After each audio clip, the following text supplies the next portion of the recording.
चंपा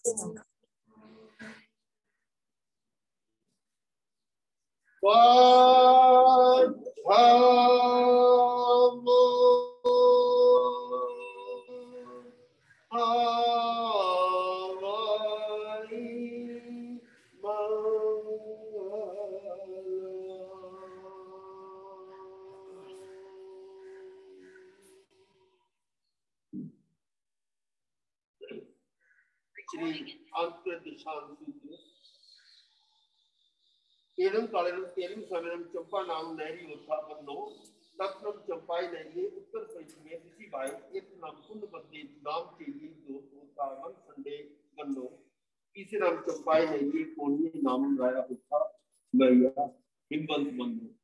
इस अवसर्पणी काल के चौथे आर्य में श्रवण भगवान महावीर स्वामी के समय में चंपा नामक नगरी थी।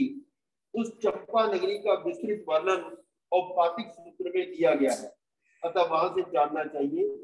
चंपा नगरी के उत्तर पूर्व दिशा भाग शांतपुर में पूर्णभद्र नाम का चैत्य यक्षायतन था। वहां एक अति रमणीय सुंदर वनखंड था, उसका भी विस्तृत वर्णन औपातिक सूत्र से जानना चाहिए। उस चंपा नगरी में पौनिक नाम का राजा राज करता था। वह बड़ा महाहिमवान, महामलय, महेंद्र और मेरु पर्वत के समान प्रभावशाली था। अर्थात उसकी जिस प्रकार वह महाहिमवान पर्वत लोक की मर्यादा करता है, उसी प्रकार वह भी प्रजा के लिए मर्यादा नियम बांधने वाला था। जिस प्रकार महामलय पर्वत का सुगंधित पवन सर्वत्र फैलता है, उसी प्रकार उसकी कीर्ति और यश चारों ओर फैला हुआ था। जिस प्रकार मेरु पर्वत अडिग है, उसी प्रकार वह भी अपनी प्रतिज्ञा एवं कर्तव्य पालन में दृढ़ एवं अडिग था। जिस प्रकार शक्र आदि इंद्र देवों में महान है, उसी प्रकार वह भी मनुष्यों में प्रधान था। उस कोनिक राजा का विस्तृत वर्णन औपातिक सूत्र से जानना चाहिए। तेनम कालेन तेनम समेलो अच स्वमे तेरे जाव पंची अंगार से ही सद्दीम संप्री बुटे कुबानुकुबीम चरमाने गामानुगामं ईजमाने सोहन सोहेनम बेहरमाने जेरे चंपा नायरी जेरे कुंडबती जेरे समोसन्नी परिसा लिख गया जा पड़ी गया तेरे कारण तेरे समेनम अज स्वमस अंतेवासी अज जम्बू जा पजुआ समाने एवं व्यासी जैन बनते समेन भंगया महावीरेनम आइकेन जाग संपतेन सत्म संगस उवासन दिसानम आई मट्टे पनते अथमस न बनते अंगस संतगत दिसानम समेन जाग संपतेनम अट्टे पनते। उस काल उस समय में तब आर्य धर्मा स्वामी 511 के साथ शंकर भगवान की परंपरा के अनुसार विचित्र के अनुक्रम से ग्रामांग नाम विहार करते चंपा नगरी के पूर्णभद्र नामक उद्यान में पधारे। आर्य सुधर्मा स्वामी के आगमन को सुनकर पक्षी उन्हें वंदना करने के लिए एवं धर्म कथा सुनने के लिए अपने अपने घर से निकलकर वहां पहुंची और वंदन कर एवं धर्म कथा सुनकर लौट गई। उस काल समय में आर्य धर्मा स्वामी की सेवा में सदा समीप रहने वाले काश्यप गोत्री आर्य जम्बू स्वामी ने आर्य धर्मा स्वामी से इस प्रकार पूछा, भगवान अपने शासन की अपेक्षा से धर्म की आदि करने वाले साधु साध्वी श्रावक और श्राविक चार की स्थापना करने वाले यावत सिद्धि गति को प्राप्त श्रवण भगवान महावीर स्वामी ने फासिक दशा नामक 7वें अंग में काम आनंद कामदेव आदि 10 उपासकों का वर्णन किया। वह मैंने आपके मुखारबिंद से सुना है। आप कृपा करके बताइए कि अंतरिक्ष दिशा नामक 8वें अंग में श्रवण भगवान महावीर स्वामी ने किस विषय का प्रतिपादन किया है। एवं कलुजम्बु सम्मेनम जाव संपतेन अठम संग संत कर्तसानम अठवग्गा बनता जैन बनते सम्मेनम जाव संपतेन अठम संग संत कर्तसानम अठवग्गा बनता कर्मस न बनते वग्ग संत कर्तसानम सम्मेनम जाव संपतेन कई अध्ययन बनता एवं कलुजम्बु सम्मेनम जाव संपतेन अठम संगस अंतकर्तसानम कर्मस वग्ग 10 अध्ययन बनता तथा गोयम समुद्र सागर गंभीरे जेब कोई थिमिया अहले कंपिले खलु अखो बसे नहीं बिनु। जम्बू स्वामी के उपयुक्त प्रश्न का उत्तर देते हुए आर्य सरल स्वामी फरमाते हैं कि ये जम्बू श्रवण भगवान महावीर स्वामी ने 8वें अंग अंतरिक्ष सूत्र के 8वें वर्ग 8 वर्ग कहे हैं।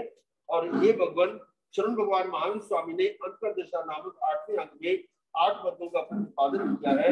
उनमें से प्रथम वर्ग के कितने अध्ययन गए हैं?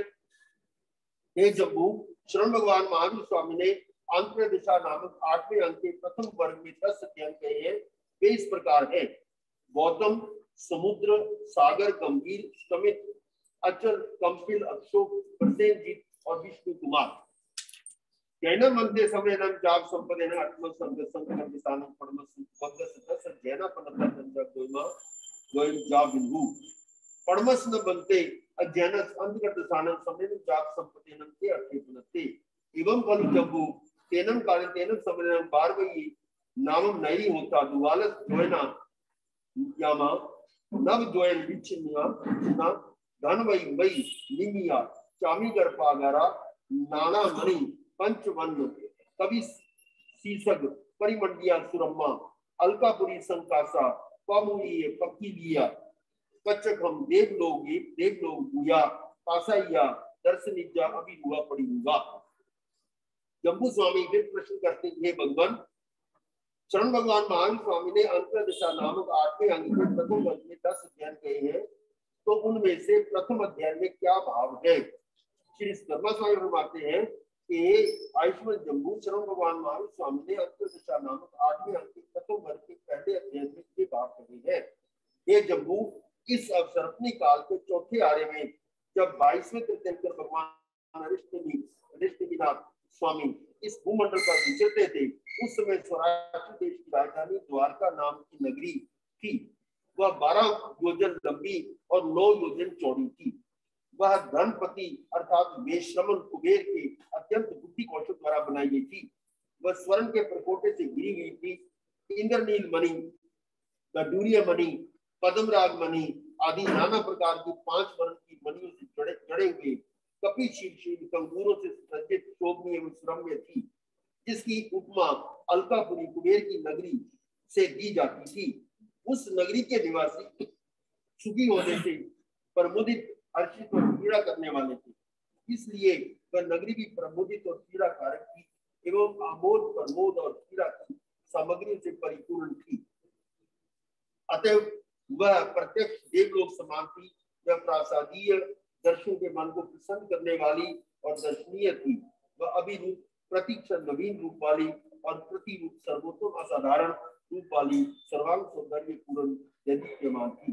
तीसरे नाम पार्वती नैनी भैया और उत्तर पुरुष में सिवाय कितनम रेवय नामम नावे पव्वे होता वन्नो तत्नम रेवय पव्वे नंदन वने नामम जामे होता वन्नो सुरप्रिय नामम जब खायने होता पुराने सेनम एगे नाम वन सटे नाम परिचिते अशोक वर पाएंगे तत्नम बारवये नये कने नामो वासुदेव राय परिवसई मह्याम हिमंत राय बंधो सेनम तत् समुद्र विजय कामुखानंद दसन दसारानंद बलदेव कामुखानंद पंचन महावीरानंद पंचम कामुखानंद अद्भुतानंद कुमार कोडिनंद संभ कामुखानंद सठिये दंत सासिनंग महासेन कामुखानंद छप्पनाय बलबंद सासिनंग वीरसेन कामुखानंद एक विसाय वीर सासिनंग केसन नाम कामुखानंद सोलसनंग राय सासिनंग रुपिनी कामुखानंद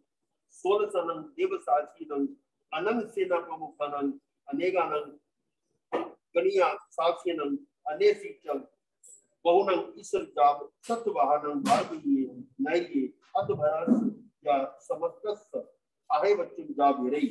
उस द्वारका नगरी के बाहर उत्तर पूर्व ईशान कोण में रेवतक नाम का पर्वत था। उस पर्वत पर नंदन नामक उद्यान था, जिसका पूरा वर्णन अन्य सूत्रों से जानना चाहिए।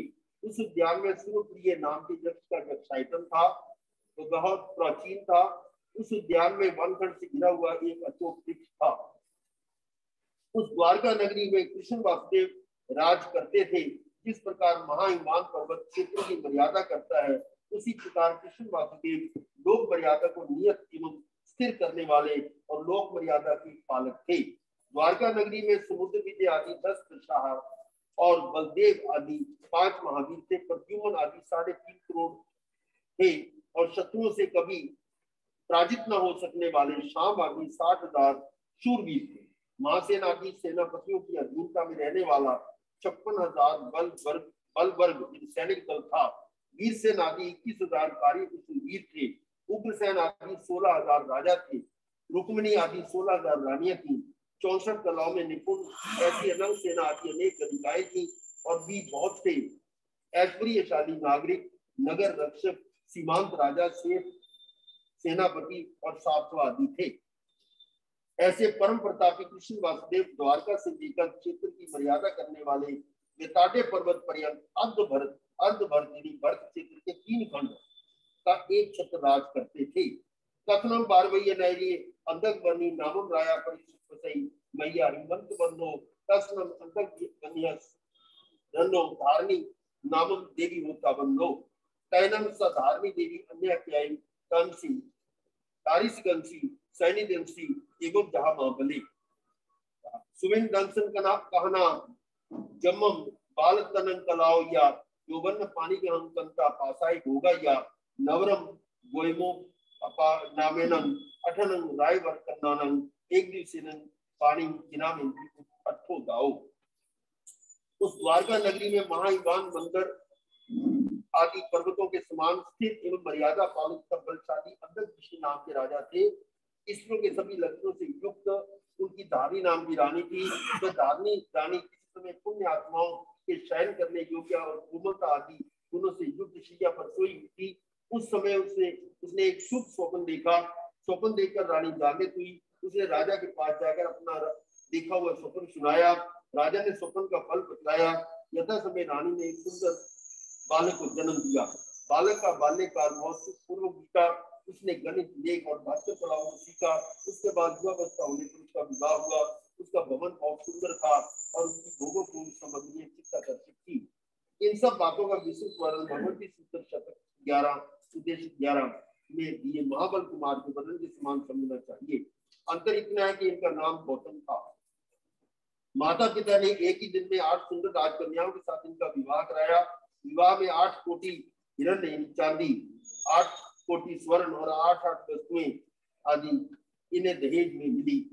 तेनम कालन तेनम समय अरारिटने में आई से जा में रही 24 दीवा आ गया कने लिख गए पैरन से गोने को मारे जहां मेरे कहा लिख गए दमन सोचा ने जब नवनम देवानु किया अम्मा पीरो अपुच्छामी देवानु किया न अंतिय पव्यामी एवं जहां में जाव अंगारे जाए क्रिया समिये जाव इना मेव निगंथम पावेनम पुरो पाऊ बेहई तैनम से गोय में अन्न अनगारे अन्य कियाई अरहो अरठनेमी सहार वारन किरण अंतिय समाय मायाई एकार संगाई अहि जई अहि जिता बहुमी चौथन जाब अपन भावे माने विदई तैनम अरारि प्रेमी अन्य क्याई बारवैयो नैरियो नंदन बनाओ जान आओ पढ़ी लिखा गैया जन्म वय बिहार रही।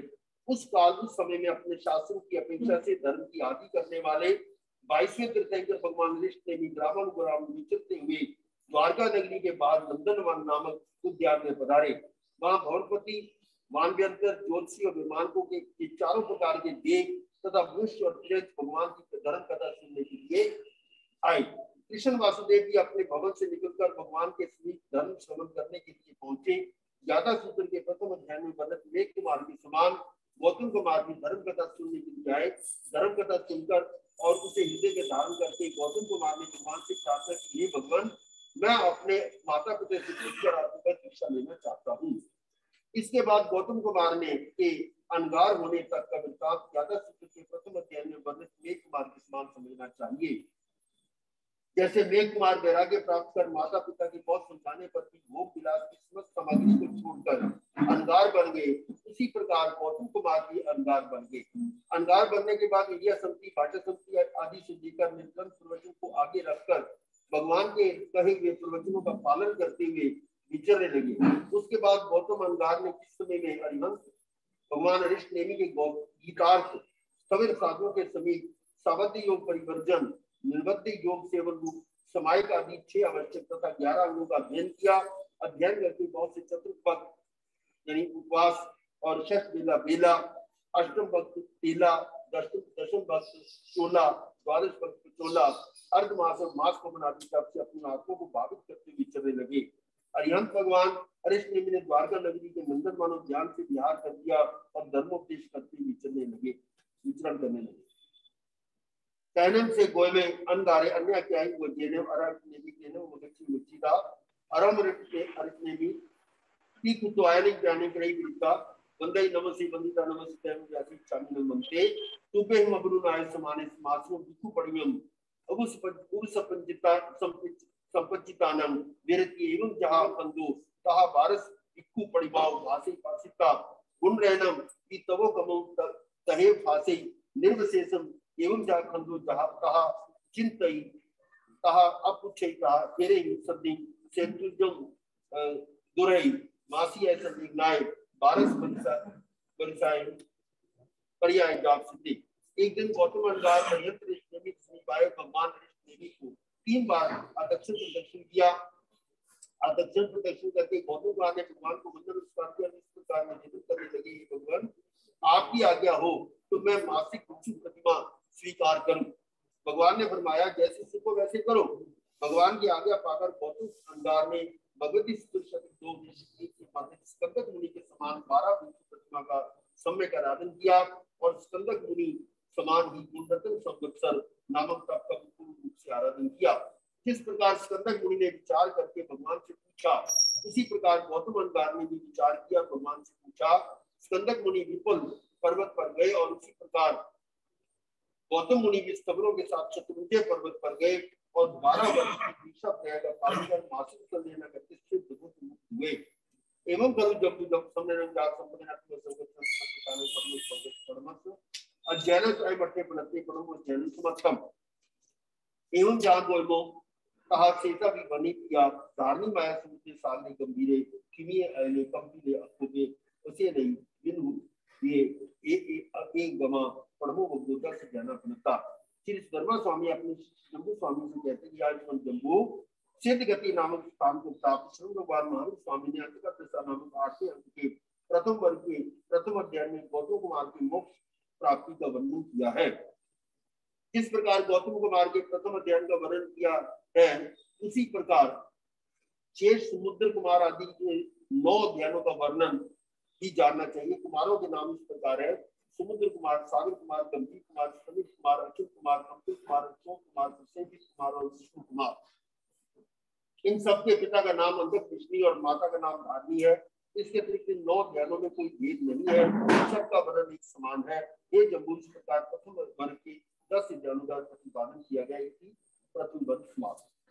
द्वितीय वर्ग जैनम मध्य सम्मेलन जाग संप्रदाय परमस वक्र सहमत्य पनते दोचसनम मध्य वक्र सत्य दशानम सम्मेलन जाग संप्रदायन कई अध्ययन बनता एवं बल जम्बू सम्मेलन जाग संप्रदायन अध्ययन बनता तंजा अब को में सामने कलू समुद्र हिमंत ऐन नामे या धरने या पूर्णे किया चिंते के अटमय तेनम काल तेन सन बादी नहीं बनिया दानी माया जा परमो बगोता सबे अर्थ जैना गुण रैन कबो कमल 16 भाषाएं पर जाओ से मासिया संगनाय जाप सिद्धा एवं कर जब समय जाप संगना अंगल सोचस भगत है मत बनते ये सोचो बगो अर्थ जैना समझता।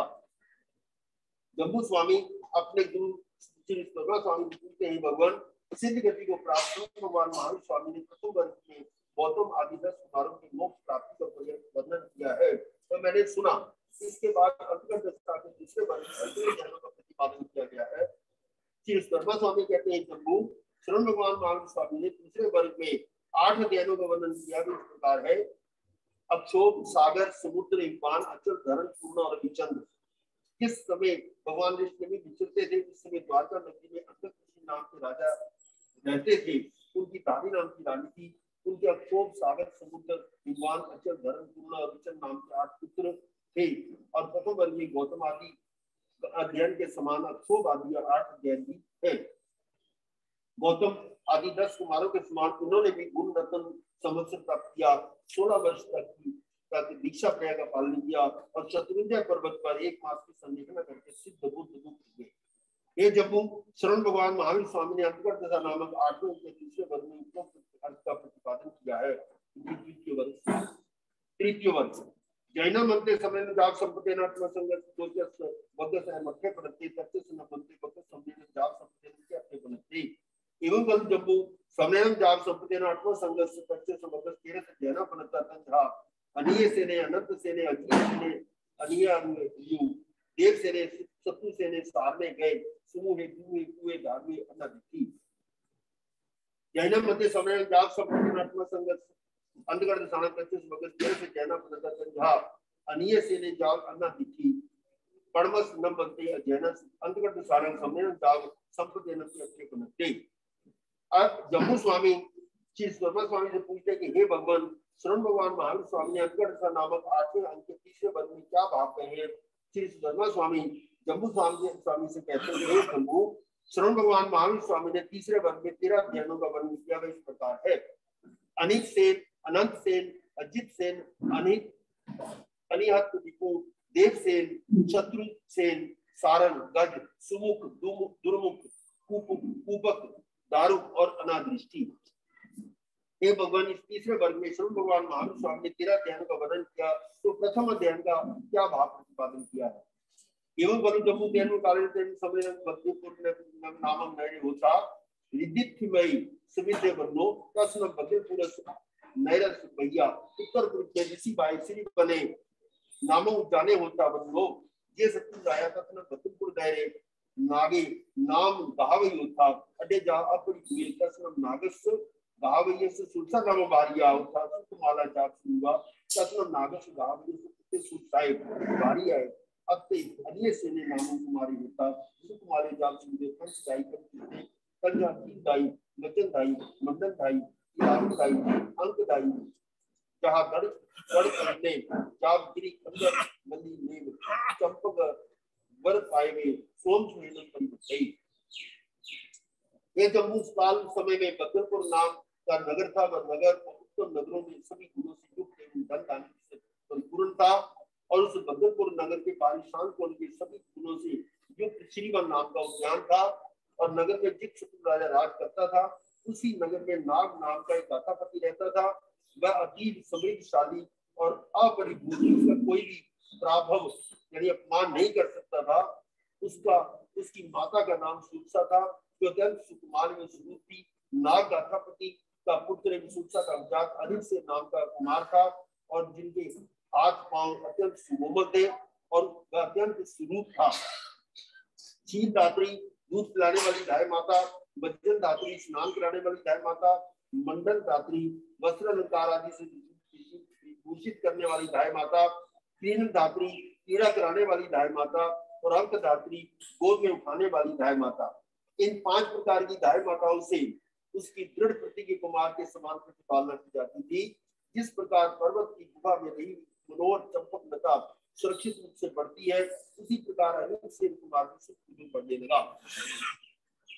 अनीय सेने कुमारम साइरे 28 गाय अम्मा पीरो तलाए लिए जाव भोग समझते जाए या भी होता। कहनम अनीय सेनन कुमारम उमुक बाल भावम चालिता अम्मा पीरो सियानन सरी सत्यानन सरी सत्यानन सरी सदावन्न रूप जोवन गुणो बवेयन सरी से इंतो पुनः इंतो अन्य अनिलियारम बत्ती साई इबवर कन्नगानम एक दिवसे पानी बिना मिलती। अनिक सेन कुमार की उम्र 8 वर्ष से कुछ अधिक हुई हो गई तो उसके माता पिता ने उसे शिक्षा प्राप्त करने के लिए कलाचार्य के पास भेजा। थोड़े समय में सभी कलाओं में पारंगत हो गया और युवावस्था को प्राप्त हुआ। अनीक सेन कुमार को यौवनावस्था से युक्त देखकर उसके माता पिता ने समान भय, समान त्वचा, समान लावण्य, रूप, यौवन एवं सुशीलता आदि गुणों से युक्त था अपने सदृश फूलों से लाई हुई दिव्य सेठों की 32 कन्याओं के साथ एक दिन में विवाह कर दिया। तैनम से नागेर गाहवई अनीय सेना कुमार एवं एयरवो की दाने दलई कंजहा 32 मिलन कोलियो जा महाबलस जागुपी पासाई वर गए फुट माने ही मुइंग मत एही भोग भोगाई गुंज माने मेरी तेनम काल तेनु सबने अरा इतने में जाग समोसरे श्री बने उस जाने आप उगम जा मेरी परिसा गया। तैनम तस अनीय सेना से कुमार स्तंभ भैया जन सद्दम जाग गोय में कहा नवर समाई माई आई सौरभ कुमाई आई जय किसम वासाई परिगाव केसम तई जाग दे ओके मासी है संजय जाग सुनो कर समय जाग सप्ते नोटम संदेश अंतर्गत सारंग कच्चे से बच्चे से पढ़ने से जैनस आई मंदिर बनती नागाथापति के ने सोना चांदी आदि की 32 करोड़ धन अनिक सेन कुमार के लिए दान दिया, जैसा कि महाबल कुमार के लिए उसके माता पिता ने किया था। अनिक सेन कुमार ने महाबल कुमार के समान भवन के ऊपर की खंड में निरंतर बजती गंगों से गावत पूर्व पुण्य अपार्जित संबंधी भोग भोगते सुख पूर्ण रहता था।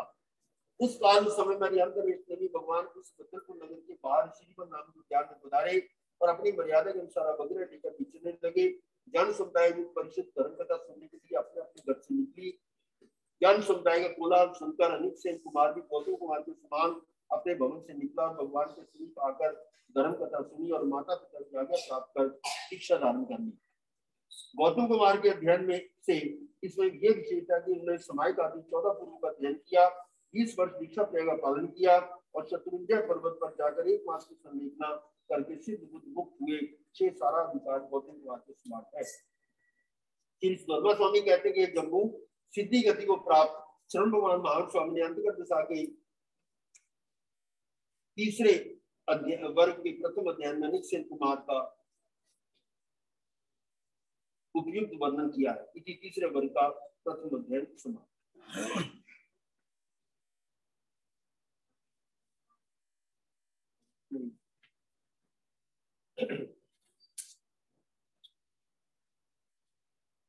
सूत्र अर्थ और उभय ऐसे 3 प्रकार के आदमी विषय मैंने जो विचार किए उनकी आलोचना करता हूँ।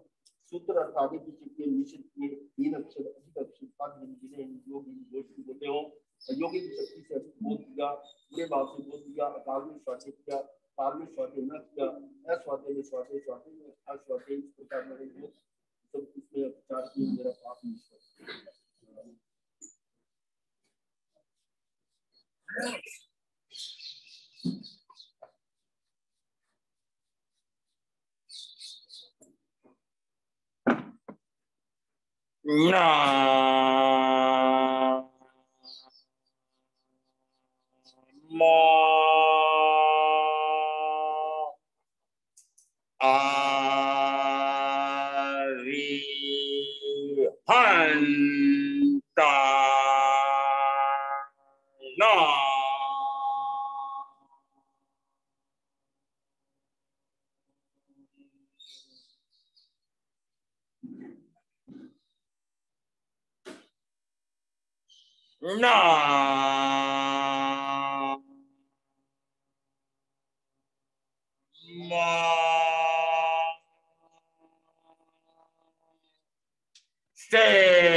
ऐसा पंच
आत्मशुद्धि, आत्मबोधि, आत्म मुक्ति, जन्म मरण से मुक्ति के लिए श्रीमद् राजचंद्र रचित आत्म सिद्धि शास्त्र में कल 2 गाथाओं पर चर्चा हुई थी। किसको याद? देवादि गति भंगमा जे समझे शुद्ध ज्ञान, देवादि गति भंगमा ये समझे शुद्ध ज्ञान, माने निज मत वैष्णो आग्रह मुक्ति निदान। अर्थ बताओ। देश को अगर हम बंधनता है तो वो आत्मज्ञान में साथ बात करते हैं।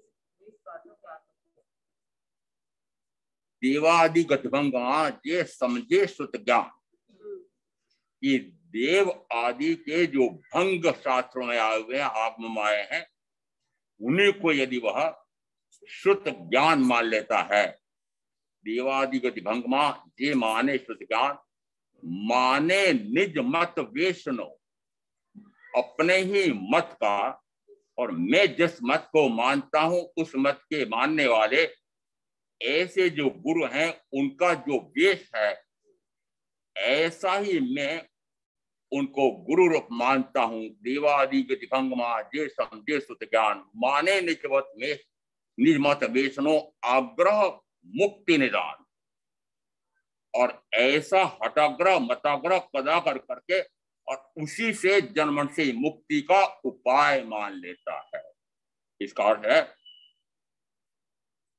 देवादि गति भंग, यहाँ शब्द आ रहा है कि आगमों में मुख्यतः स्थानांक सूत्र में जो भंगियों का वर्णन मिलता है, इसे एक कौन है से लगा करके 10 कौन है ऐसा तो कोशनुमा स्थानांक सूत्र में संग्रह है भगवान महावीर की वाणी का।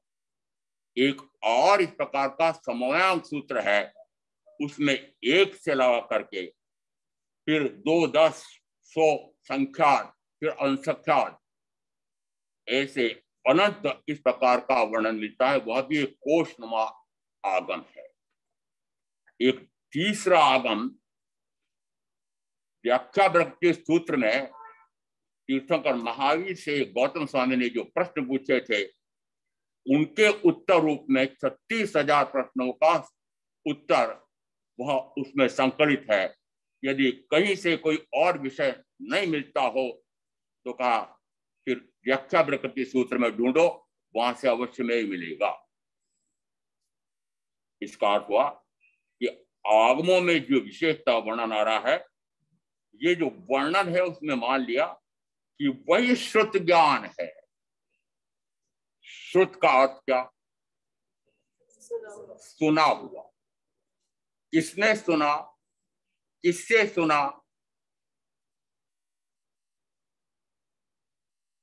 किससे सुना? किसने सुना? सुधर्मा स्वामी ने सुना है साक्षात तीर्थंकर महावीर से, और जिस समय उन्होंने सुना है तो सुन करके उन्होंने जो स्मरण में रखा उसे नाम दिया श्रुत।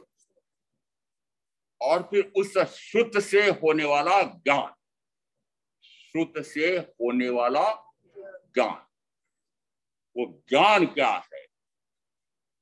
वो ज्ञान जिस समय स्वयं ही स्वयं के ज्ञान की अनुभूति होती है, वो श्रुत ज्ञान की अनुभूति कहूं कि ज्ञान की अनुभूति कहूं कि स्वयं के आत्मा के ज्ञान की अनुभूति कहूं, एक ही बात है। जिस समय अपने आप का अनुभव आता है उस समय कहा जाता है वह श्रुत ज्ञान है। सुन तो लिया, अभी आपने अंतर्दशांग सूत्र के 3 वर्गों के उन अध्ययनों का वर्णन तो सुन लिया। पता नहीं मुझे कितनों ने सुना होगा, अभी तो शास्त्र वाचन चल रहा होगा, प्रवचन तो बड़े महाराज बाद में देंगे, प्रवचन चलेंगे। ये आगम तो हर वर्ष परीक्षणों में इस प्रकार से सुनाया जाता है, तो सुना होगा कई बार, सुना हुआ है ना कई बार। वस्तुतः जो सुना हुआ है, यदि अंदर में हृदयंगम हुआ है और उस सुनने के कारण से अपने आप का ज्ञान और भान होता है, तो मानो कि वह शुद्ध ज्ञान है, शुद्ध से उत्पन्न होने वाला ज्ञान। और जब तक वह अपने आप का ज्ञान और भान नहीं कराता हो, तब तक वह कोरा शब्द रूप श्रुत है। और जिस समय उसको सुनने के बाद स्वयं ही स्वयं का ज्ञान होता है, वह श्रुत ज्ञान आत्मा की अनुभूति है। मुख्य लक्ष्य इस मनुष्य भव का क्या होना चाहिए कि मुझे अपने आप का अनुभव आ जाए। अभी तक क्या आपका अनुभव नहीं आ रहा है? अनुभव गुण किसका है? आत्मा का। किसका अनुभव कर रहे हो?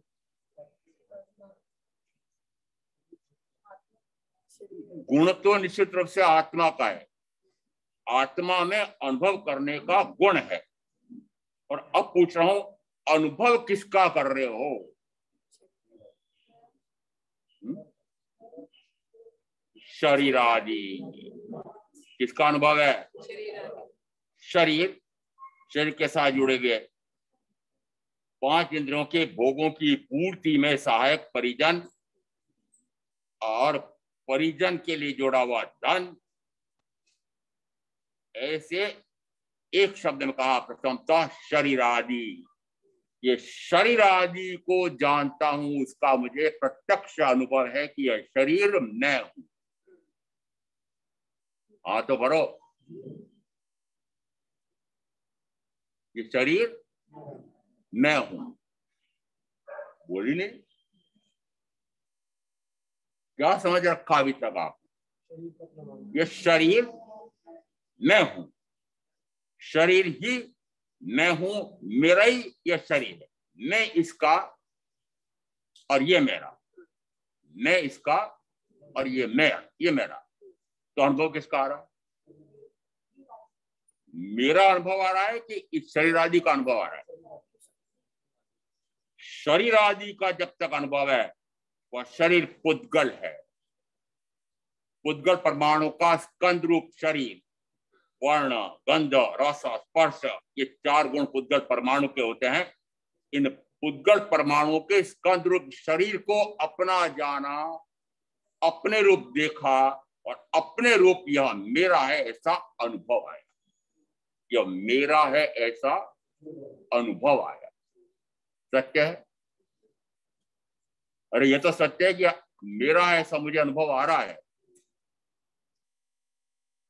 और यदि यह सत्य है तो निश्चित मानना कि यह सत्य आपके अनुभव में आ रहा है, तो निश्चित रूप से उसे भी सत्य मानना पड़ेगा।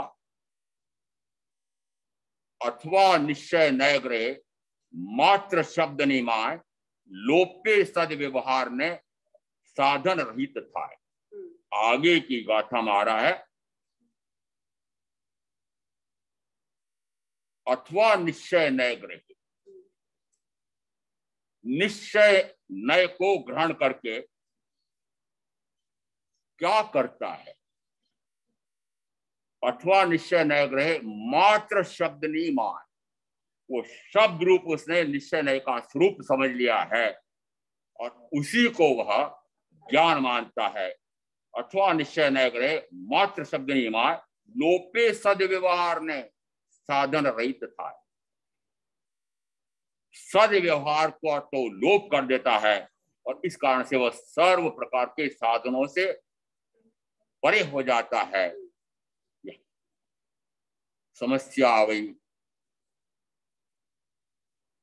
40-42 दिन जिन्होंने सुना है उनकी तो पृष्ठभूमि है, और आज जो अठवाडिये आए हैं, अठवाडिया क्या होता है? अठवाडिया क्या होता है? अच्छा, कमाई प्रतिदिन करते हो कि 8 ही दिन करते?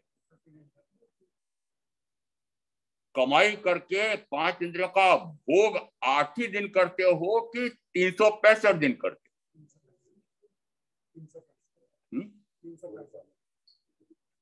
तो फिर आत्मा की कमाई मात्र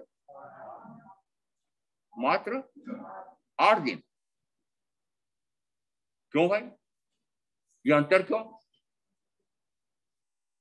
महाराज बाकी के दिनों में तो फिर हमको अन्य अन्य कार्य करने पड़ते हैं। तो मैंने बताओ अन्य अन्य कार्य आपको और कौन से करने पड़े कि जिनके कारण से यहाँ चातुर्मास लगने के बाद मेरी भी प्रवचन में नहीं आए, तो मैं आपका लेखा जानता हूं। मात्र शरीर, शरीर के साथ जुड़ी 5 इंद्रियां और इन 5 इंद्रियों के भोग, फिर भोग साधन जुटाने के लिए पढ़ाई, फिर पढ़ाई करके फिर भोग साधन जुटाने के लिए कमाई, और भोग साधन जुटा करके भोग, और भोग भोगते भोगते भोगते भोगते काल चंद आया और पूरा हो गया आयुष का काल।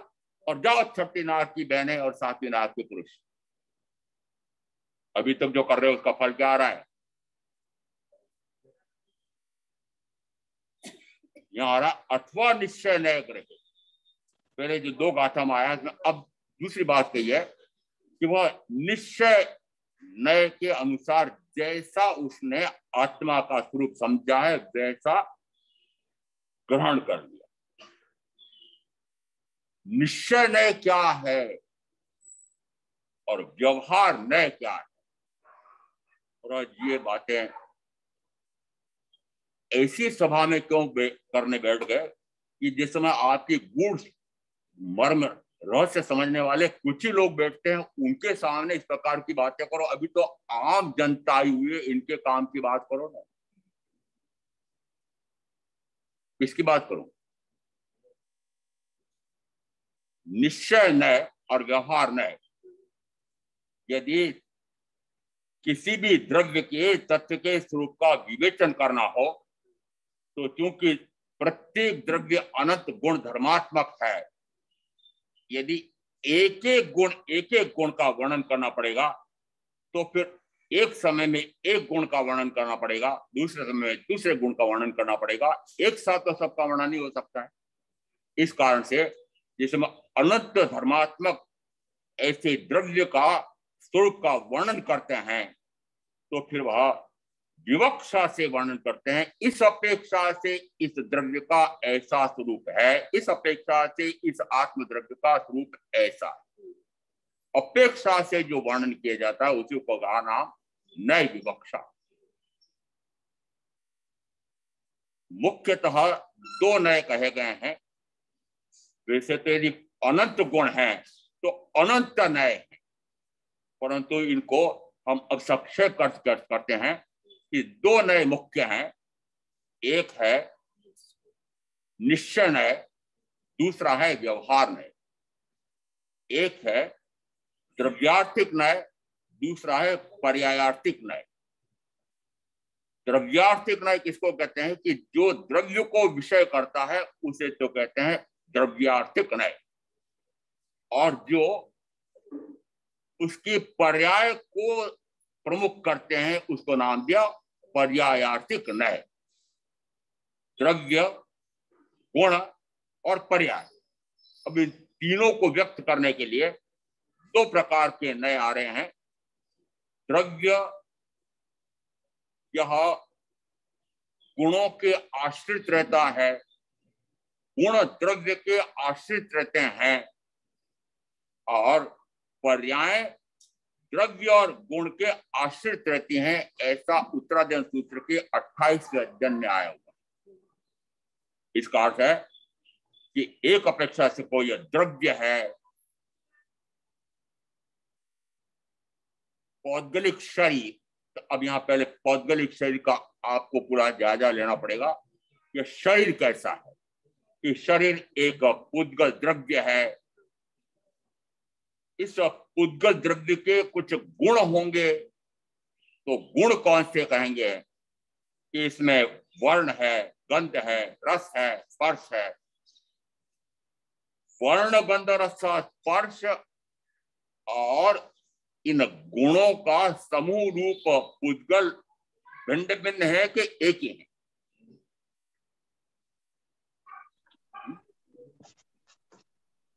एक अपेक्षा से दोनों भिन्न है, एक अपेक्षा से दोनों एक ही है। यदि द्रव्य अपेक्षा से गिनेंगे तो यह एक पुद्गल द्रव्य है। गुण अपेक्षा से इसमें वर्ण है, गंध है, रस है, स्पर्श है आदि। इसका अर्थ है कि द्रव्य और गुण ये दोनों एक साथ रहते हैं। द्रव्य और गुण दोनों एक साथ रहते हैं। और इस द्रव्य कहो कि गुण कहो, उसमें से प्रति समय जो परिवर्तन होता है उसे नाम दिया पर्याय। आम भी आप क्या कहते होंगे, वस्तुतः वह जिस समय आम्रपाल देखता है कि उसके आम पर कुछ केरियां पीली पीली पड़ गई हैं और स्वतः ही टपक रही हैं, वह समझ जाता है कि आम पकने योग्य हो गया है। वह सारे आमों को उतार करके और घर ले जा करके पकाने की क्रिया में डालता है। जिस समय पकाने की क्रिया में डाला उस समय उस आम, उस केरी का रंग हरा है,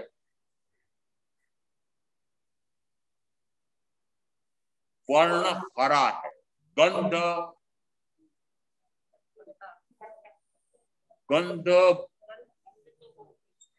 अच्छी बुरी नहीं कह सकते, गंध अच्छी नहीं है, गंध अच्छी नहीं है, वर्ण है, गंध है।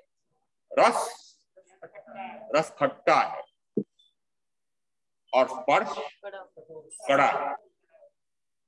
7-8 दिन बाद ये सारे आम निकालने लगते हैं, चूसने लगते हैं। उस समय देखा अब उस केरी अब वह पका, उसका वर्ण वो पीला हो गया है, गंध सुगंध हो गई है, रस मीठा हो गया है और स्पर्श मुलायम हो गया है। बदल गए। अब बदल गए उसको मैं बोलूंगा परिवर्तन। दूसरा शब्द दूंगा पर्यायांतर। उसकी पर्याय में परिवर्तन हुआ है। पर्याय यानी कि रंग वर्ण एक प्रकार की पर्याय थी, तो वर्ण पहले हरा था, अब वर्ण बदल करके और पीला हो गया। उसको कहें कि वर्ण गुण में परिवर्तन पर्यायांतर हुआ है। अब वह वर्ण हरे से पीला हो गया है। अभी मैंने कहा था 7-8 दिन बाद उसको बाहर चूसने के लिए निकाला, वह हरे से पीला 7-8 दिन में हुआ।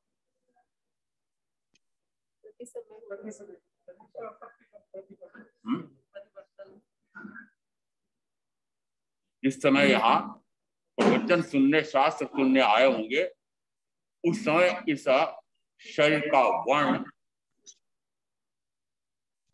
अब जिस समय अभी जिन ने कहा प्रति समय उस वर्ण में परिवर्तन होता है। यदि 1 घंटे बाद वापस घर जाएंगे तो वर्ण बदल गया होगा, परिजन पहचानेंगे क्या? पहचानेंगे नहीं? पहचानेंगे? पहचानेंगे। क्यों पहचान जाते हैं? वस्तुतः वर्ण तो बदल गया है, परंतु अभी इतनी तेजी से परिवर्तन नहीं है कि इतना 1.5 घंटे में जो परिवर्तन हो गया है वह उसको स्पष्ट समझ में आ जाए। परंतु जिस समय माँ बच्चे को जनती है, जनने के समय जिस प्रकार का उसका वर्ण बच्चे का है, 1 घंटे बाद वापस देखे तो बहुत अधिक परिवर्तित हो गया है। वर्ण में, गंध में, रस में, स्पर्श में इतनी तेजी से परिवर्तन हो रहा है। इसका अर्थ है कि मानो कि इस पुद्गल के वर्ण में, गंध में, रस में, स्पर्श में निरंतर परिवर्तन होता है। अब बदलाव, बदल गया, इस प्रकार की भाषा नहीं चलेगी। परिवर्तन हो गया, पर्याय में परिवर्तन हो गया, पर्यायांतर हो गया, पर्यायांतर हो गया। इसका अर्थ है वर्ण जिस समय वह कच्चा आम था तब वर्ण था, पक्का आम है तब वर्ण है। अब जिस समय सारे आम खा लिए और उसके बाद में फिर वह सारा कचरा हटाया, देखा कि कुछ आम और पड़े रह गए थे और देखा कि उनका वर्ण काला हो गया है, गंध रूप हो गई है, स्वाद कड़वा हो गया है और स्पर्श गिलबिला हो गया। क्या तीसरी दशा में वह वर्ण समाप्त हो गया? वर्ण गुण तो है, गंध भी है, रस भी है, स्पर्श भी है। इसका अर्थ है कि जिस समय वह कच्चा आम था तब भी, जिस समय वह पक्का है तब भी, जिस समय वह सड़ा आम है तब भी वर्ण गंध रस स्पर्श तो कायम है। और वर्ण गंध रस स्पर्श के उस स्कंद रूप यह पौद्गलिक शरीर आम वह भी कायम है। इसका अर्थ है आम भी स्थायी है, वर्ण गंध रस स्पर्श भी स्थायी है, परंतु उसमें परिवर्तन हो रहा है, पर्याय, द्रव्य, गुण और पर्याय। अब जिस समय प्रकार के परिवर्तन होता है तो परिवर्तन को नाम दिया यहाँ कि जो परिवर्तन हुआ है वह ऐसा हो गया। गाथा में आ रहा है अथवा निश्चय न रहे मात्र शब्द निमान, लोपे सदव्यवहार ने साधन दशान। परिवर्तन हो रहा है, निश्चय नए से मैंने ऐसा पक्का किया, यह आम है। निश्चय नए से आम। अब उसी के आधार पर मैं कहूंगा इस आम में वर्ण गंध रस स्पर्श नाम के गुण भी हैं। निश्चय नए से मैंने इनका द्रव्य का स्वरूप समझा है, उनके गुणों का स्वरूप भी समझा है, परंतु फिर मैंने देखा पर्याय में तो निरंतर परिवर्तन हो रहा है। पर्याय में जो परिवर्तन हो रहा है व्यवहार से दिखाई देता है, व्यवहार से दिखाई देता है कि पहले यह बाल्यावस्था में था, फिर परिवर्तित होकर के युवावस्था में आया, फिर पर्यायंत्रित होकर के वृद्धावस्था में आया, ये 3 प्रकार की अवस्थाएं और इन तीनों प्रकार की अवस्थाओं में अंतर। जिस समय वह जन्मा था उस समय यदि पुरुष है तो जिस समय बाल्यकाल है तब भी पुरुष गिना जा रहा है, जिस समय यौवन है तब भी पुरुष है, जिस समय वृद्ध हो गया तब भी पुरुष है, मृत्यु होगी तब भी कहा जाएगा पुरुष। उसी प्रकार से स्त्री गणना। इसका अर्थ है कि जिस समय वह वस्तु स्थिति में कैसा है, वस्तु स्थिति में कैसा है कि वस्तु स्थिति में यह पुद्गल है, तो निश्चय से तो वह पुद्गल है, परंतु व्यवहार में से कहा जा रहा है कि इसमें निरंतर जो परिवर्तन हो रहा है, और परिवर्तन हो रहा उस समय वैसा जैसा है वैसा कहा जाए। कैसा हो रहा है कि अब यदि यह पक करके आम पक्का आम हो गया है तो अब उसको नाम क्या देंगे? पक्का। फिर जिस समय 8 दिन बाद वह सड़ गया तो नाम क्या देंगे? सड़ा। तो व्यवहार में से कहा जाएगा यह कच्चा आम है, यह पक्का आम है, यह सड़ा आम है, निश्चय से आम, निश्चय से आम है। अब यहाँ अभी तो मात्र मैंने उद्गल पर घटित किया है, अब इसको अपने आप पर, आत्मा पर घटित करना है कि जिस समय यह शुद्ध चैतन्य स्वरूपी आत्मा सिद्ध के समान, सिद्ध के समान करने का क्या अर्थ है? तो 5 अपेक्षाओं से जीव का और इस पौद्गलिक शरीर का अंतर बताया था। 5 अपेक्षाओं। जीव का स्वरूप द्रव्य से, क्षत्र से, काल से, भाव से, गुण से। उसी प्रकार से इस जीव के साथ अनादि से संयोगित इस शरीर का स्वरूप भी बताया था, द्रव्य से, क्षत्र से, काल से, भाव से, गुण से। अब जिनको अभी पहले सुना नहीं तो अब कुछ जोर से बोलकर कहेगा, द्रव्य से मैं, जोर से बोलो, सबको सुनाना पड़ेगा ना। द्रव्य से मैं आत्मा हूं, द्रव्य से शरीर, अरे सुन रहे हो रे? क्षत्र से मैं असंख्यात प्रदेशी हूं और क्षत्र से शरीर अनंत प्रदेशी। काल से मैं त्रैकालिक हूं, अनादि से हूं, वर्तमान में हूं, अनंत काल तक रहूंगा, ध्रुव हूं, नित्य हूं, शाश्वत हूं, अवस्थित हूं, अक्षय हूं, अव्यय। काल से मैं, एक शब्द में कहेंगे, काल से मैं त्रैकालिक। काल से यह शरीर, अनुपय जोर से बोलो ना, किसके लिए बोल रहे हो? मैंने तभी सुना, आप दूसरों के लिए बोल रहे हो। हाँ अभी बोले जोर से। हाँ भाई बहन, मैं कह रहा हूँ अनु, शरीर काल से क्षणभंगुर है। क्या सुना आपने? अरे सुना तो है पर मुझे बताओ अर्थ क्या निकला? अरे क्षणभंगुर का अर्थ तो बताओ। इस क्षण है और अगले क्षण ना हो, इस क्षण है अगले क्षण ना हो। मैं शरीर, समझ में आ रहा है? और जो इस क्षण है और अगले क्षण नहीं है, शरीर, वो प्राण प्यारी, वो प्राण प्यारा, इस क्षण है और अगले क्षण हो ना, इस क्षण में करोड़पति, अरबपति, खरबपति, और अगले क्षण सारा लुप्त। जैसे आयु टूटी, शरीर छूटा, तो शरीर छूटा तो क्या क्या छूटा? शरीर छूटा तो प्राण प्यारी जिसको एक समय के लिए छोड़ना नहीं चाहता है, प्राण प्यारा एक समय के लिए भी छोड़ना नहीं चाहती है, वो करोड़ों अरबों का धन वैभव एक क्षण के लिए भी छोड़ना नहीं चाहता है, परंतु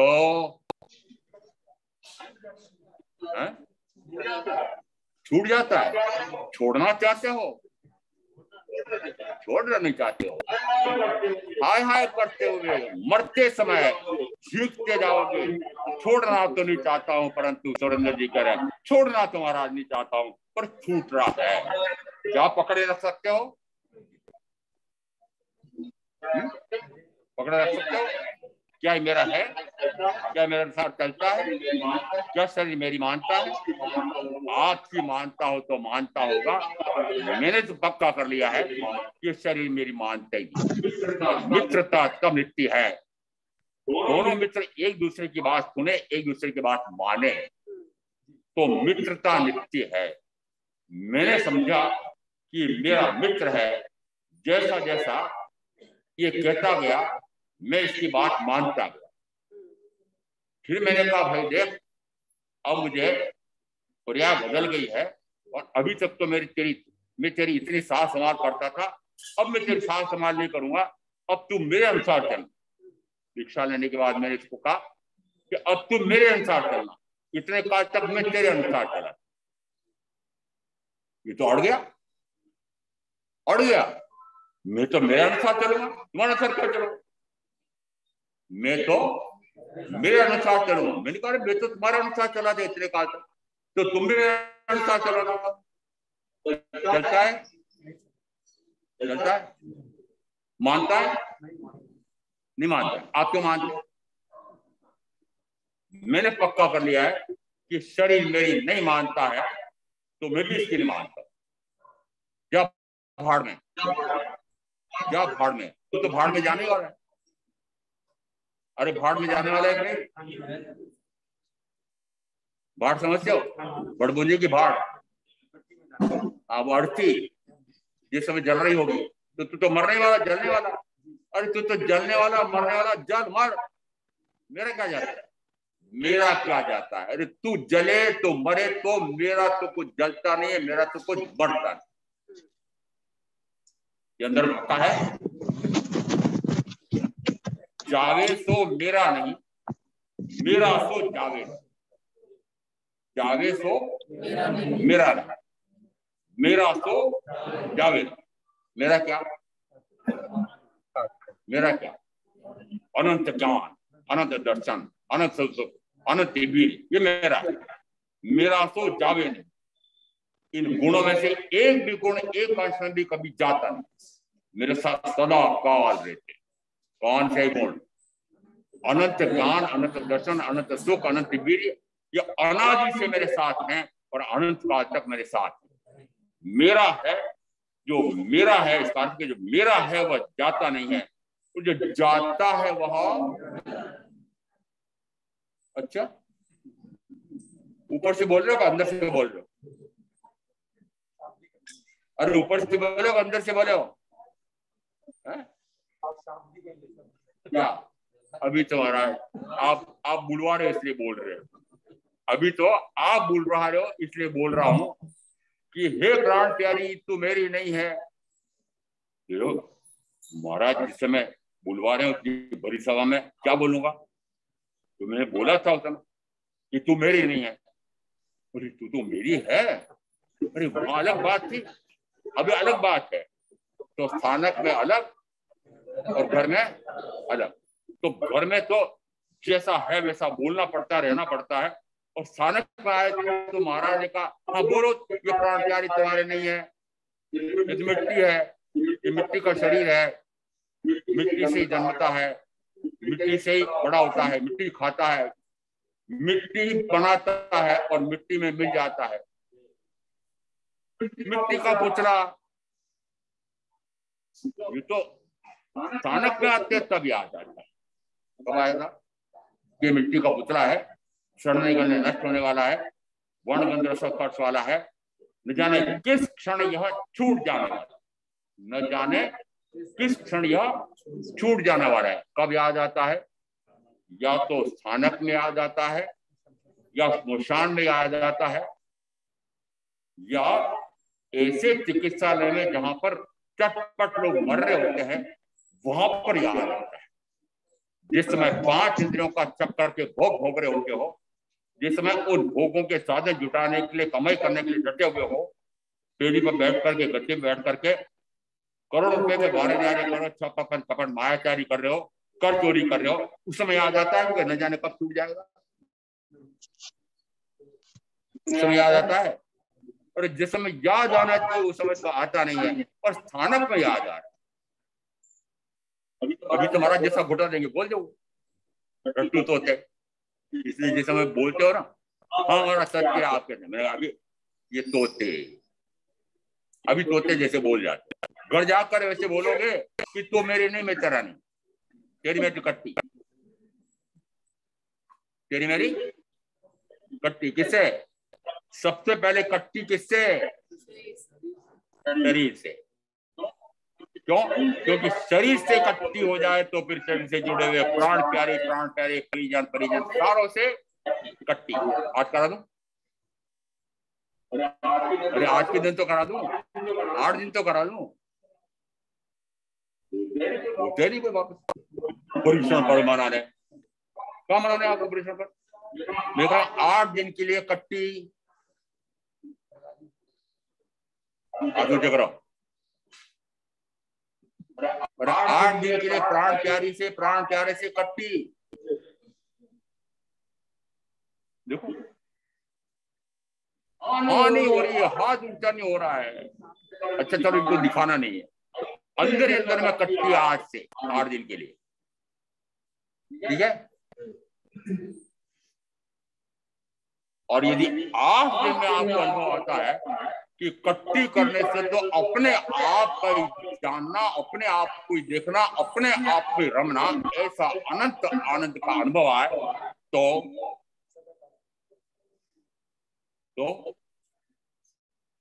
फिर क्या होगा? हमेशा के लिए छोड़ना चाहते का हो, जब तक जिंदा हूं तब तक मैं नहीं छोड़ना चाहता, जब तक वो कहती है कि मैं जिंदी हूं तब तक मैं तुम्हारे को छोड़ना नहीं चाहती। सही है? एक दूसरे का साथ निभाएगा। अरे पति पत्नी से पूछ रहा हूँ, जिन्होंने गाढ़ संबंध कर रखा है पति पत्नी वाला, क्या पत्नी पहले धोखा दे के नहीं चली जाएगी? क्या पति कभी धोखा दे के पहले नहीं चला जाएगा? तो फिर मैं कह रहा हूँ, और न जाने कब वक्त धोखा दे करके चला जाएगा, चली जाएगा, पहले ही धक्का क्यों नहीं देते हो? और पहले ही धक्का देते हैं। अभी आपने सुना, अभी मैंने द्रव्य से, क्षत्र से, का से पूरा कर लूं दौर, भाव से मैं अनंत ज्ञान पर्यवान, अनंत दर्शन पर्यवान, अनंत चारित्र पर्यवान हूं। भाव से यह शरीर अनंत वर्ण, अनंत गंध, अनंत रस और अनंत स्पर्श। भाव से मैं ज्ञान दर्शन गुण संपन्न हूँ, ज्ञान दर्शन गुण संपन्न हूँ, ज्ञान दर्शन सुख संपन्न हूँ। और भाव से मैं अवर्णमय, अगंधमय, अरसमय, अस्पर्श। भाव से शरीर अनंत वर्ण, अनंत गंध, अनंत रस, अनंत स्पर्श वाला है। और भाव से इसमें ज्ञान नहीं, दर्शन नहीं, सुख नहीं, वीर्य नहीं। कितने अपेक्षा से आ गया? क्या? एक और बचा। भाव से मैं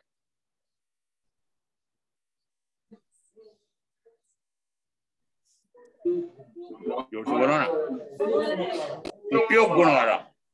भाव से मैं उपयोग गुण वाला, इसका अर्थ है उपयोग गुण ऐसा है कि जो मेरा स्वयं का गुण है, तो स्वयं का गुण स्वयं के ठिकाने पर रहना चाहिए।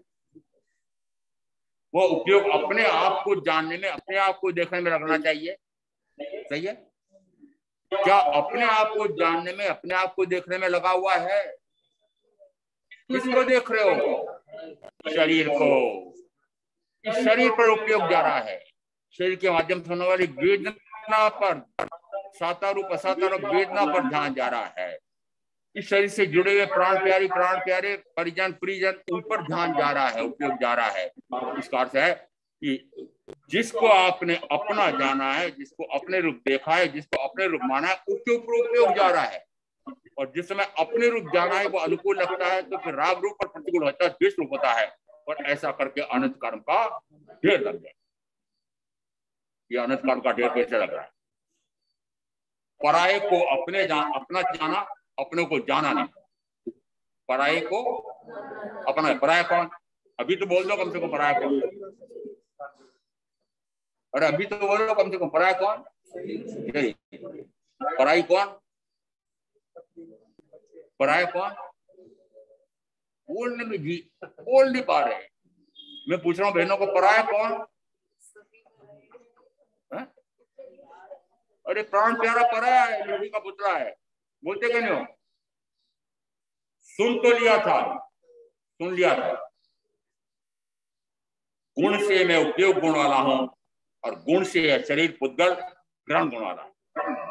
ऐसा जिस समय सुनते हैं प्रथम वर्ग में 8 इस प्रकार के अध्ययनों के नाम आए हुए गौतम आदि। और जिस समय नगरी में भगवान अरिष्टनेमी पधारते हैं, प्रवचन सुनने जाते हैं और सुन करके और आत्म ज्ञान होता है, आत्म दर्शन होता है, आत्म श्रद्धान होता है, साइक सम्यक दर्शन प्रकट होता है और तुरंत भाव आता है, भगवान मैं सर्ववृत्ति संयम लेना चाहता हूँ, मैं माता पिता की आज्ञा लेकर के मैं संयम प्रज्ञा ग्रहण करूंगा। इस समय घर जाकर के और आज्ञा मांगते हैं। जिसने सुना हो ध्यान से, आज्ञा किसकी मांगी थी? माता पिता। और प्रथम वर्ग में आया 8 कन्याओं से उनका विवाह हुआ था। फिर दूसरे में आ रहा है 16 कन्याओं से उनका विवाह हुआ था। और तीसरे में आ रहा था 32 कन्याओं से इनका विवाह हुआ था। कितने? 8, 16, 32। भाई आपकी कितनी?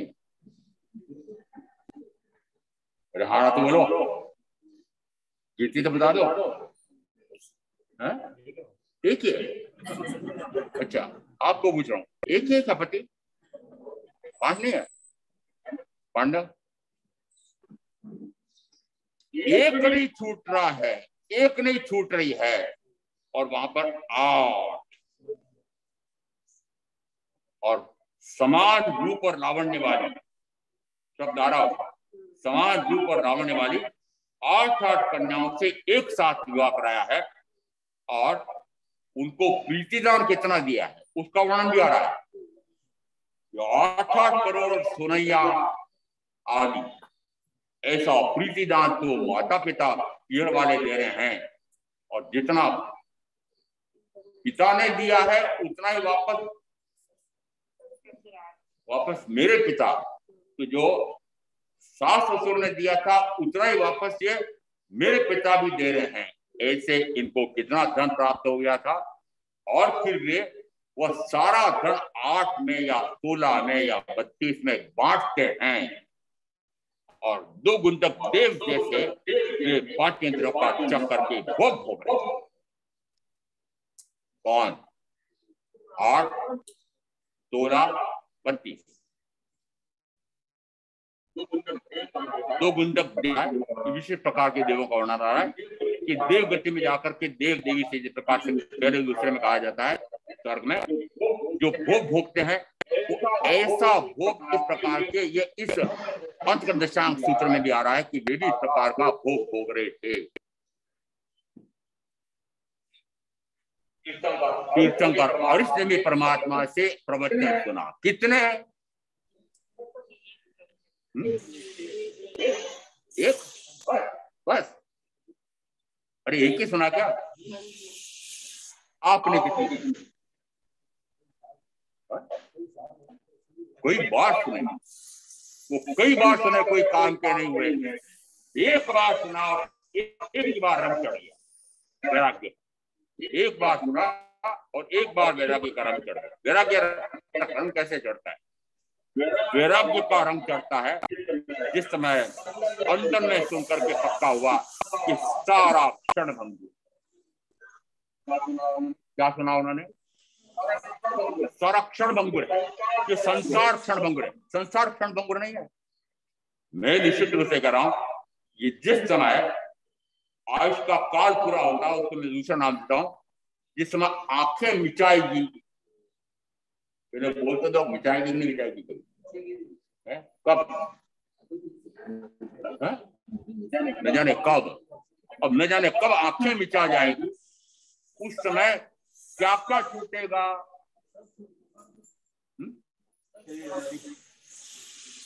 सब कुछ छूट जाएगा। जब आंखें मिचाएगी, काल चंद आकर के घेर करके ले जाएगा, उस समय हाय हाय हाय करके सारा छोड़ करके जाना पड़ रहा है, रोते जीते जाओगे। मैं कहता हूँ पहले क्यों नहीं छोड़ते? मैं कह रहा हूँ जैसे वो 8, वो 16, वो 32, ये सुनाए का आत्मनिष्ठा जी कि जितने आए हैं 8, 16, 32, ये सारे भाई बहन आज दीक्षा ले। सुनना है, क्यों सुनना है बताओ? प्रधान जी कह रहे महाराज, उनके परिश्रम में यही क्यों सुनाया जाता है? परिश्रम में यही क्यों सुनाया? फिर परिश्रम शुरू कब हुए? परिश्रम शुरू कब हुए? 8वें दिन के बाद क्यों की? धर्माराधना 8वें दिन के लिए क्यों कहा?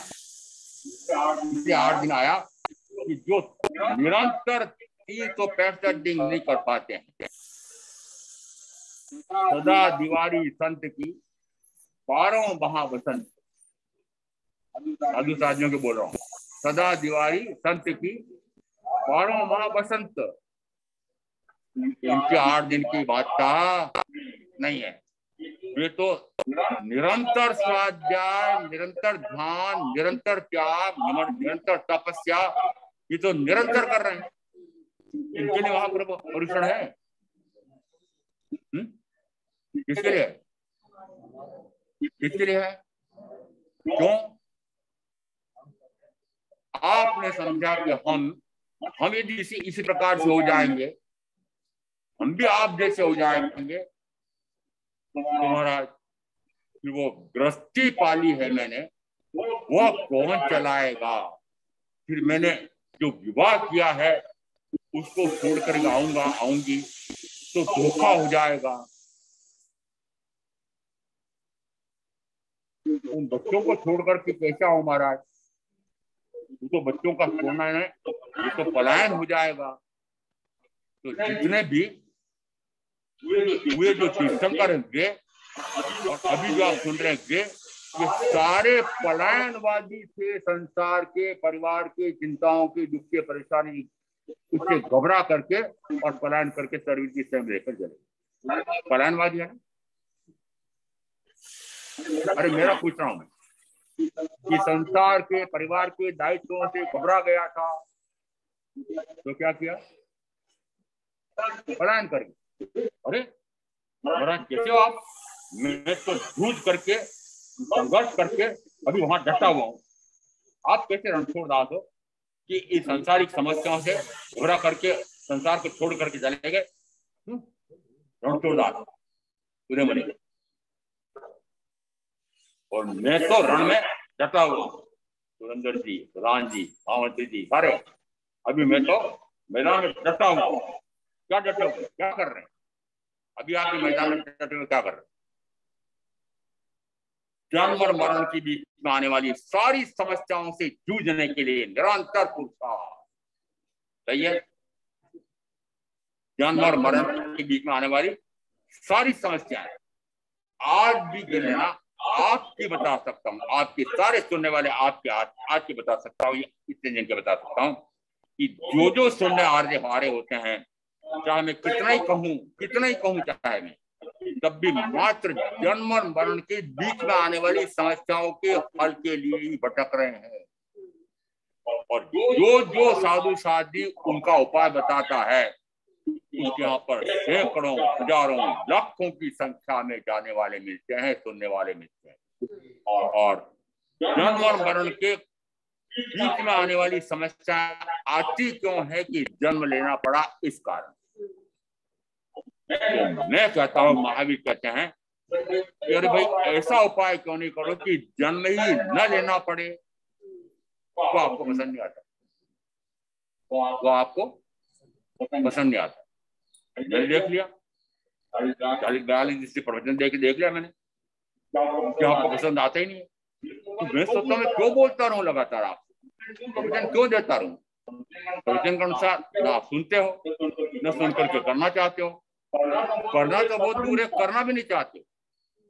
यदि मैं कहता हूं कि मात्र एक मनुष्य भाव ऐसा भाव है, वह भी तब कि जिस समय मैं ऐसे आर्य क्षेत्र में जन्मा, आर्य कुल में जन्मा, आर्य यानी तीर्थंकर परमात्मा की वाणी सुन सको, ऐसे कुल में जन्मा हूं। और ऐसे कुल में जन्मा हूं इसका अर्थ है कि वर्तमान का ये मनुष्य भाव और ये बाद में तीर्थंकर परमात्मा की वाणी सदगुरु के माध्यम से सुनने का स्वर्णिम अवसर। और अब ये ऐसा अवसर है कि मैं चाहूं तो इतनी साधना करूं कि एक भाव करके मोक्ष चला जाए। बात जो आ रहा है तब भी इसका अर्थ है कि जन्म से मुक्ति का उपाय कौन से भाव में हो सकता है? मात्र मनुष्य भाव में। सभी मनुष्यों का है, सभी मनुष्यों का है वो अवसर, सभी मनुष्यों का है नहीं है, इसके पास है, आपके पास है। क्यों? क्योंकि आपको तीर्थंकर परमात्मा की वाणी सुनने का अवसर मिल रहा है। और मात्र उनके द्वारा जो प्रतिपादित सिद्धांत हैं, कर्म सिद्धांत हैं, जो द्रव्यों का स्वरूप बताया गया है, वह सदगुरु ने सुनकर समझ करके गुरु शिष्य परंपरा से पक्का किया है कि जैसा तीर्थंकर परमात्मा ने फरमाया है वैसा ही है, मेरे अनुभव में आया है और मैंने अनुभव करके उस प्रकार से चरितार्थ भी किया है। तो मैं कह सकता हूं कि जन्म से मुक्ति का उपाय मेरे पास भी है, बता सकता हूं। जाना है, देखा है और चला हूं, तो मैं कह सकता हूं कि जन्म और मरण से मुक्ति का उपाय मात्र मनुष्य भाव में हो सकता है। और वह उपाय मेरे पास तीर्थंकर प्रतिपादित मेरे अनुभव में सत्य सिद्ध हुआ है, वो मेरे पास है। सुनना चाहते हो? हाँ, सुनना तो सब चाहते। आगे अरे अभी आपको मैंने कहा था, अभी अंत दशा में सुना तो उन्होंने मात्र सुना था। आगे आप,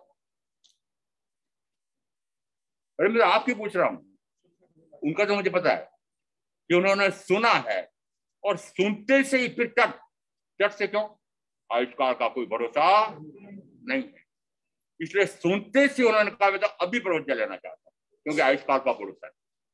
इसका अर्थ है कि द्रव्य का, तत्व का, आत्मा का स्वरूप समझा है, कर्म का स्वरूप समझा है, कर्म सहित परमात्मा का शुद्ध आत्मा का स्वरूप समझा है और समझ करके उस शुद्ध आत्म स्वरूप को, परमात्मा स्वरूप को प्रकट करने के लिए पुरुषार्थ किया है। और उसी भाव में ये अभी तक का जो वर्णन आ रहा है उसमें कहा वो शत्रुंजय पर्वत में जाकर के सिद्ध हो गए, बुद्ध हो गए, मुक्त हो गए।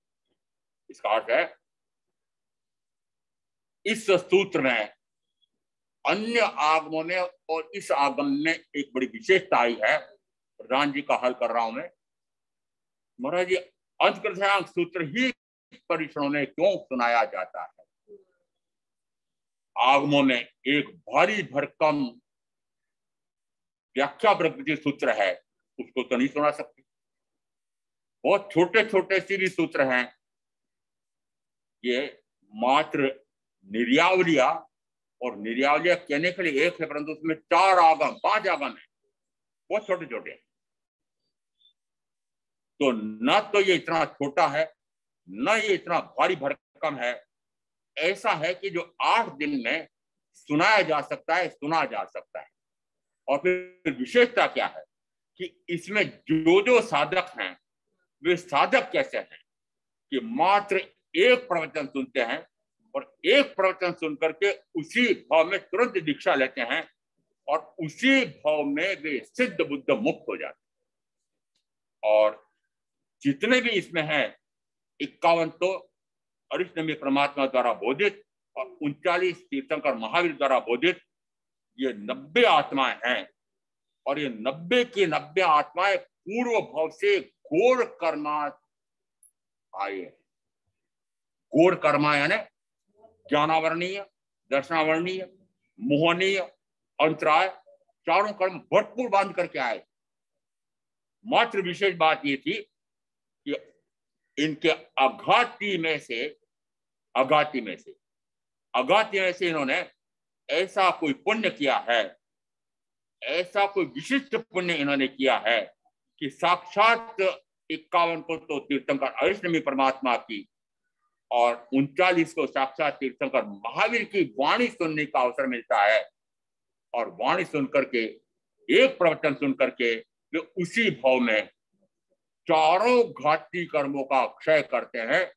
और जिस समय 4 घाती कर्मों का क्षय हो जाता है, आयुष का काल जिसे वो पूरा होता है, उस समय 4 अघाती स्वतः क्षीण हो जाते हैं और उसी भाव में सिद्ध बुद्ध मुक्त हो जाते हैं, परिनिर्वाण को प्राप्त कर सर्व दुखों का अंत कर देते।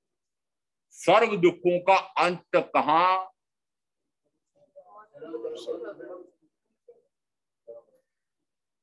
हे जीव, वचनामृत में आया है श्रीमद् जी ने लिखा है, हे जीव तू देह की जितनी चिंता करता है उससे अनंत गुणी चिंता आत्मा की कर, क्योंकि इसी भाव में भवांत करना है।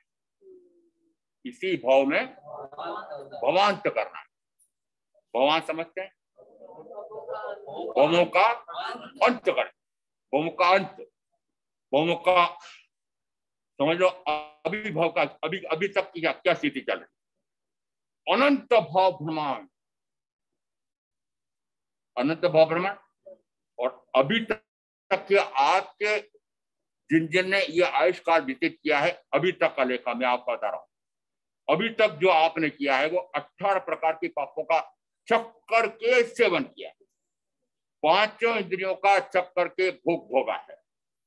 इसका अर्थ है कि अभी तक जो आपने किया है वो निश्चित मानना कि प्रथमतः दुर्गति में और फिर निरंतर चतुर्गति में अनंत भाव भ्रमण करते रहना, इस प्रकार का अभी तक का आपका कार्य हुआ है।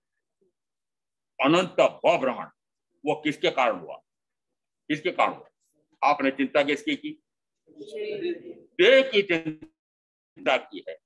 देह से जुड़े हुए उन परिजनों की चिंता की है और उनकी चिंता में घुलते घुलते इतने चिंताग्रस्त हो गए कि न जाने कैसे कैसे रोग महारोग आ जाते हैं, शरीर क्षीण हो जाता है, इंद्रियां क्षीण हो जाती है, ऐसी जर्जर स्थिति हो जाती है। वो जर्जर स्थिति हुई किसके पीछे? कि मात्र इस शरीर और शरीर के साथ जुड़ी 5 इंद्रियां, इन 5 इंद्रियों के भोग भोगने के लिए, भोग साधन जुटाने के लिए शरीर जर्जर हुआ है, रोगी महारोगी। फिर वो भोग भोगते भोगते शरीर जर्जर और जीर्ण चीर्ण हुआ है, रोगी महारोगी हुआ है। समझ आ रहा है? इसका अर्थ है कि अभी तक आपने जो कार्य किया है वो सारा उल्टा उल्टा काम किया है। पूर्व के भावों में निश्चित मानना कि पूर्व के भाव में तो मैं ऐसा विशिष्ट पुण्य कर्म का उपार्जन करके आया हूं, सामान्य पुण्य का भी विशिष्ट उपार्जन करके आया हूं कि 5 इंद्रियों के भोग साधन भी आपको प्रचुर मिले हुए हैं। बाहर में अनुकूल आज्ञाकारी परिवार भी मिला हुआ है, भोग साधन भी प्रचुर जुटे हैं। ये तो फिर पुण्य के, सामान्य पुण्य के उदय में मिलते हैं साता, परंतु साथी से पुण्य के कारण से तीर्थंकर परमात्मा की वाणी और सदगुरु के योग से मिला है।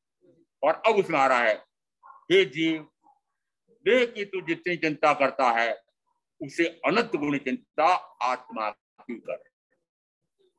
देह की चिंता कितनी? देह की जितनी भी चिंता करते हो उससे आत्मा का चिंतन कितना? अनंत गुणा। क्यों? अनंत भावों का अंत इस भाव में करना है।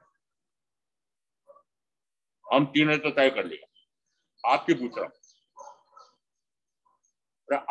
रहा हूं, अनंत भावों का अंत करना चाहते हो क्या?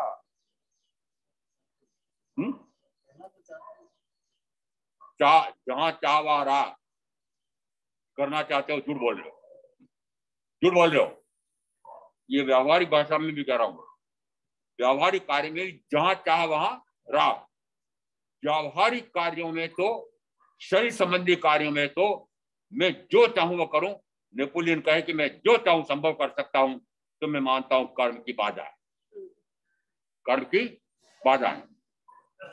बाह्य में जो कार्य करना चाहूं उसमें तो फिर भी शरीर की बाधा है, कर्म की बाधा है, परंतु आभ्यंतर में जो चाहूं वह मैं कर सकता हूं।